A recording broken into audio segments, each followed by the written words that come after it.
భగవద్గీత 2వ అధ్యాయం సాంఖ్యము మరియు యోగము 52వ శ్లోకం యొక్క ఆధ్యాత్మిక అంతరార్థము.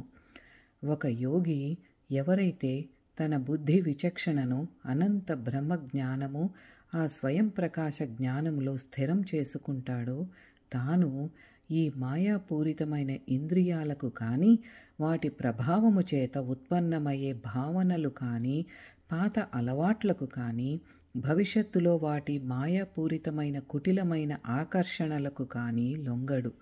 వీటన్నింటికీ అతీతుడవుతాడు. ఓంకార క్రియ సాధన ద్వారా అన్ని బాహ్య శబ్దాలకు అతీతంగా ఎదిగి వాటికి చలించకుండా సూక్ష్మ శరీరము నుండి వెలువడే ప్రకంపనల శబ్దాలపై దృష్టి కేంద్రీకరించినప్పుడు ఇంద్రియాలు చేసే శబ్దాన్ని అధిగమించి ఇంకా ముందుకు వెళ్ళినప్పుడు గాఢ ధ్యాన సాధనలో ఓంకారనాదం వినబడుతుంది.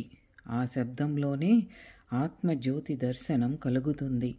భగవంతుని జ్యోతిగా దర్శించి ఆ కాంతిలోనికి కూడా చొచ్చుకొని పోయినప్పుడు విశ్వ చైతన్యంతో అనుసంధానమవుతాడు. ఇదే గాడ్ టాక్స్ విత్ అర్జునాది భగవద్గీత 2వ అధ్యాయమైన సాంఖ్యము మరియు యోగము 52వ శ్లోకం యొక్క ఆధ్యాత్మిక అంతరార్థము.